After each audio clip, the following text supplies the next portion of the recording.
BNP সরকার গঠনের পর থেকেই একটা গুঞ্জন তীব্র হচ্ছিল যে আমাদের প্রধানমন্ত্রী তারেক রহমান তার প্রথম বিদেশ সফর হিসেবে কোনটিকে বেছে নেবেন, ভারত নাকি চীন, আগে চীন নাকি ভারত।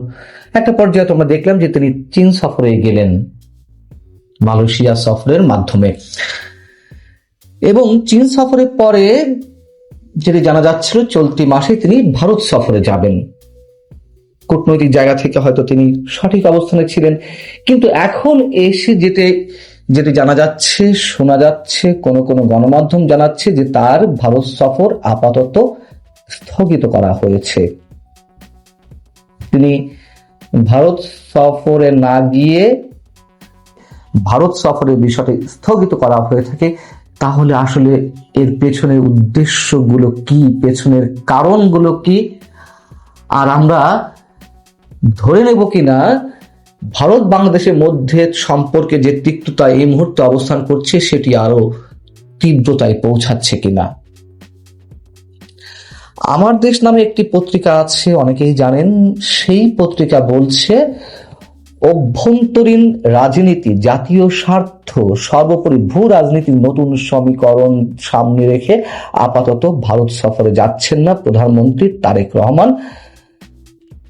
এটি আমাদের পররাষ্ট্র মন্ত্রণালয় এবং বিভিন্ন কূটনৈতিক সূত্র থেকে নাকি আমার দেশ জানতে পেরেছে। এখানে বলা হচ্ছে, সীমান্ত হত্যা, বাণিজ্য ঘাটতি, বাংলাদেশের অভ্যন্তরীণ ইস্যুতে ভারতের অযাচিত হস্তক্ষেপ, পানি বন্টন সহ বিভিন্ন স্পর্শকাতর ইস্যু রয়েছে।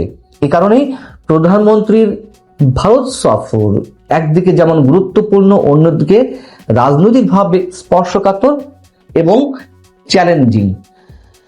প্রথম কথা হচ্ছে, প্রধানমন্ত্রীর ভারত সফর চ্যালেঞ্জিং হবে কেন? যত ধরনের সংকট থাকুক না কেন, বিএনপি সরকার কি আগে ভাগেই ধরে নিয়েছে যে প্রধানমন্ত্রীর সফরের মাধ্যমে দুই দেশের সম্পর্কে যে ইতিবাচক পরিবর্তন আসার আশা করা হচ্ছিল তেমন কিছু ঘটবে না? সম্পর্কের নতুন যাত্রা শুরুর জন্য তো নিঃসন্দেহে দুপক্ষের আলোচনাই প্রথমে হতে হবে, নাকি আমাদের পররাষ্ট্রমন্ত্রী ডক্টর খলিলুর রহমান যে ভারত সফরে গেলেন তার মধ্য দিয়ে তিনি এমন কোনো বার্তা পেয়েছেন যে প্রধানমন্ত্রী ভারত সফর করলেও তাতে ইতিবাচক কোনো পরিবর্তন আসবে না? আমার দেশ নিজে আবার কয়েকটি কারণ তুলে ধরেছে প্রধানমন্ত্রী ভারত সফর স্থগিত করার পেছনে তাদের বিশ্লেষণাত্মক জায়গা থেকে। দেখুন কতটা ভারত বিরোধী মনোভাব না হলে এই ধরনের কারণ তুলে ধরা যায়।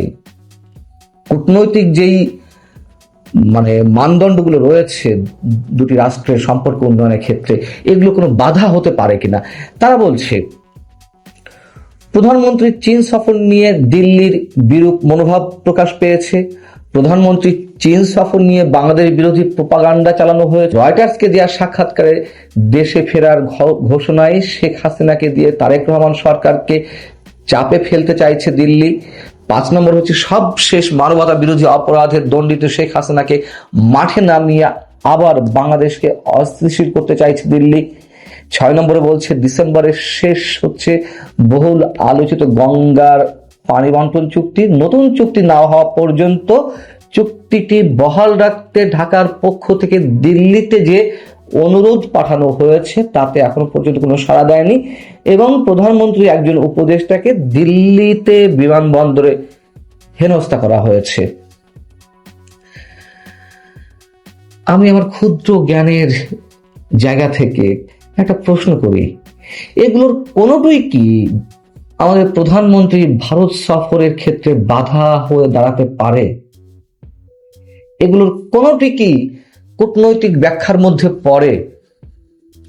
বরং সমস্যা যেহেতু রয়েছে সেহেতু দুই রাষ্ট্রের শীর্ষ পর্যায়ের বৈঠকের মাধ্যমে দুই দেশের দুই রাষ্ট্রপ্রধান বা সরকার প্রধানের পারস্পরিক সফরের মাধ্যমে এসব অনেক সমস্যার সমাধান হতে পারে।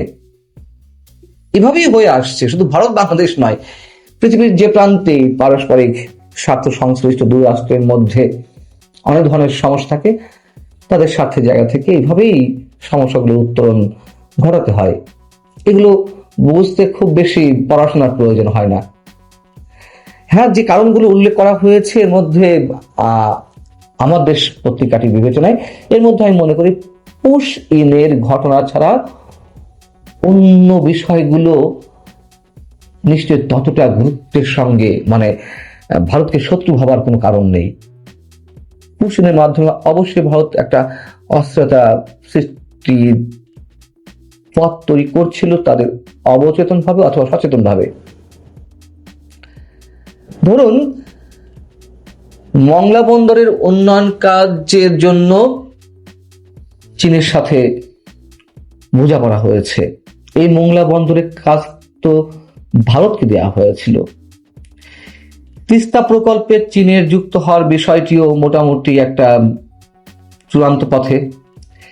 সেই জায়গায় সেই তিস্তা প্রকল্পে ভারতও বিনিয়োগ করতে চায়, ভারত কাজ করতে চায় তাদের স্বার্থের জায়গা থেকে। তো এইসব জায়গা থেকে তো ভারতের আপত্তি থাকতেই পারে, কিন্তু যেহেতু আমরা চীনের কাছে এসব বিষয়ে সমঝোতায় পৌঁছাচ্ছি চীনের সাথে, সেই জায়গা থেকে প্রধানমন্ত্রীর সফরের মাধ্যমে বা শীর্ষ পর্যায়ে বৈঠকের মাধ্যমে তো আমাদের বোঝাতে হবে যে না, এইগুলো আসলে আমরা তোমাদেরকে কেন দিতে চাইছি না, কারণগুলো ব্যাখ্যা করা দরকার। কেন আমরা চীনকে এর সঙ্গে সম্পৃক্ত করতে চাইছি সেটিও কূটনৈতিক বোঝাপড়ার মাধ্যমে একটা সমাধানে পৌঁছানো সম্ভব। আগে থেকেই যে যদি ধরে রাখি যে না, ভারত এগুলো ভালো চোখে নিচ্ছে না, ভারত প্রোপাগান্ডা চালাচ্ছে, তাহলে তো সমস্যার সমাধান হবে না। উল্টোটা যদি হতো যে এইগুলো চীনকে দেওয়ার কথা ছিল প্রথম পর্যায়ে, সেগুলো দেওয়া হচ্ছে ভারতকে, তাহলে চীন কি করত? শেখ হাসিনার দেশে ফেরার ঘোষণাতে সরকার কোনো চাপের মুখে পড়বে কিনা সেই বিষয়টিও বিবেচনা করা হচ্ছে। এখানে কি আমরা প্রশ্ন করতে পারি যে ফাঁসির আসামি নিজে এসে যদি ধরা দেয় সংশ্লিষ্ট রাষ্ট্রের কাছে বা সরকারের কাছে বা আইনের কাছে, তাতে সরকারকে চাপে ফেলার কি আছে? তার মানে কি আওয়ামী লীগ বিরোধী যারা আছে এখানে রাজনীতি করছে, ইনক্লুডিং বিএনপি সরকার, তারা চায় না যে শেখ হাসিনা বিচারের মুখোমুখি হোক? ইউনূস সরকার কিংবা বিএনপি সরকার কেউ কি সত্যি সত্যি চেয়েছে বা চাচ্ছে শেখ হাসিনা বিচারের মুখোমুখি হোক, তার বিরুদ্ধে ফাঁসির যে রায়টি রয়েছে সেটি কার্যকর করা হোক? আর গঙ্গার পানি বন্টন চুক্তির নবায়নটা তো আমাদের জন্যই বেশি প্রয়োজন। এটি না করলে ভারতের কিছু যায় আসে না। গঙ্গার পানি বন্টন চুক্তি ছিল 30 বছরের জন্য, যদি শেষ হচ্ছে 2026-এর ডিসেম্বরে, আর মাত্র 5-6 মাস আছে। এটি নবায়ন না হলে তো আমাদের জন্য বিপদ। আমরা কি অভিমান করে বসে থাকবো? আমরা বলে দিলাম যে চুক্তি নবায়ন না হওয়া পর্যন্ত যেন যে চুক্তি আছে সেটি কন্টিনিউ করা হোক। আমরা বললাম ভারত সেটি করতে বাধ্য।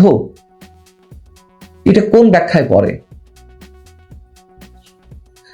আমার মনে হচ্ছে আমাদের প্রধানমন্ত্রীকে কেউ পেছন দিক থেকে বারবার টেনে ধরার চেষ্টা করছে, আর প্রধানমন্ত্রী তাদের সেই ফাঁদে পা দিচ্ছে।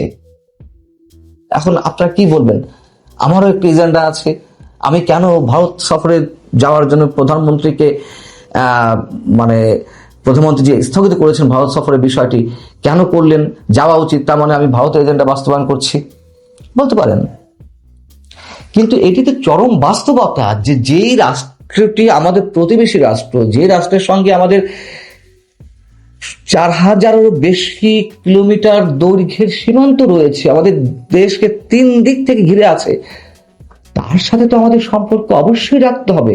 আমি অবশ্যই বলছি না যে সেই সম্পর্কটি হতে হবে যে কোনো মূল্যে নতজন অবস্থা, নিশ্চয়ই না। উইন উইন সিচুয়েশন থাকতে হবে। তার মানে তো এটি নয় যে আমি বারবার বুড়ো আঙুল দেখাবো, যেমন কথিত বিপ্লবীরা বলে আসছেন ভারত আক্রমণ করতে হবে, 7 সিস্টার্স আক্রমণ করতে হবে। এগুলো কোনো রাষ্ট্রের ভাষা হতে পারে না।